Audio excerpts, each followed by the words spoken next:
Goeiemôre. Ek moes vanoggend bietjie vroeër opstaan want ek het 'n besige dag voor my. Baie vroeër is normaalweg eintlik nog voor die son op is. En jy sal kan sien hier agter my, die stad is ook al reeds wakker. Mense is op pad werk toe. Mense het vergaderings wat voor lê, 'n besige skedule.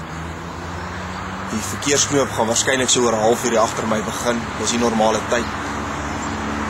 En jy wil graag by die werk wees of deur hierdie verkeersknoop wees voordat jy dalk te laat is vir jou afsprake.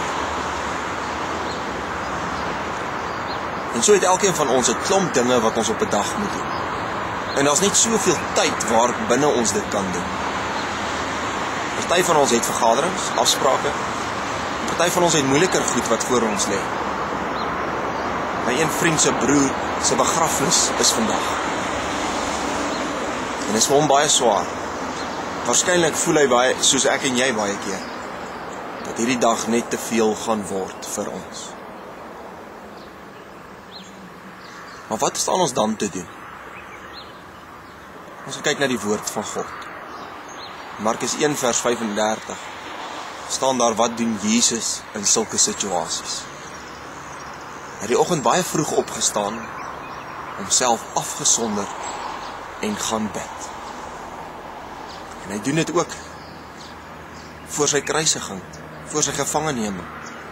Het hy homself afgesonder en gaan bid. Maak tyd in jou dag om te gaan bid, om tyd saam met God te spandeer.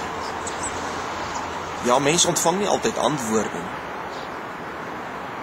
Ja, mens kry nie altyd dat God die probleme wegvat in jou lewe nie. Jy kry nie altyd waarvoor jy vra nie. Maar in die teenwoordigheid van God ontvang 'n mens krag om hierdie omstandighede te kan dra. Omdat jy weet dat jy 'n Vader in die hemel het wat homself oor jou ontferm, wat lief is vir jou en saam met jou deur hierdie daaglikse take en probleme sal gaan.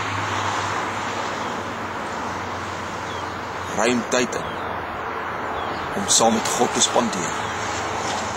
Jy sal agterkom dat jy energie ontvang, leiding ontvang, wysheid ontvang, rustigheid ontvang om hierdie dag te kan aanpak. Mag jy God se teenwoordigheid elke oomblik van elke dag ervaar, omdat jy tyd saam met hom spandeer. Tot volgende week.